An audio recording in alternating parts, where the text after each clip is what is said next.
Is muidne uffigi Pleanálatanga na Gaeltachta.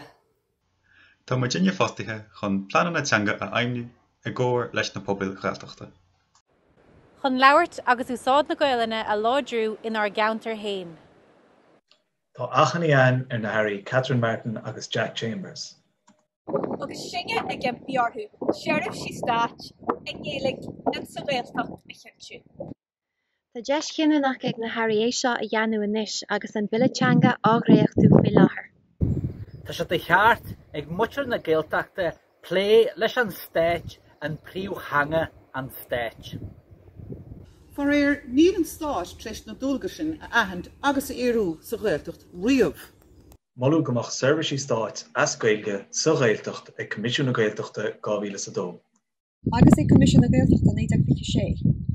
Céad bliain ag fánach leis an Stáit agus gaithéan taide, Saonolas agus moltaí curtha faoin am ráid. Is é atá wing, agus ó phobal na Gaeltachta, sa bhilletanga nua seo, ná Fóráil dhíricha ceáil sa bhile I chinteo go mbeidh Sheirbhísí Stáit ar fáil sa Gaeltacht I Gaeilge.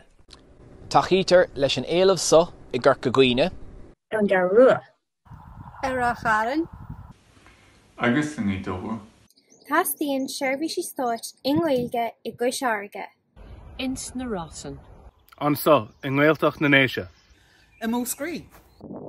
Agus Ilan ar mór.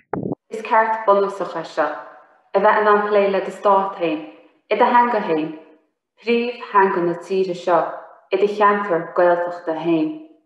Tá takeíocht an Stáit riachtanach an gceis seo, má tá muid dorírí go mbeidh tochaí an don Gaeilge mar hangaí ar bobal. Mar a dúirt an Commissioner Teanga Ronan O'Donnell na Malú. Níor bhú replé leis a Pleanálatanga mar le stáitsásta I gcionn hain íana agus go Sheirbhísí hain a chuir a fáil chrí Gaeilge sa Gaeltacht. Is gá le Billachanga láidir.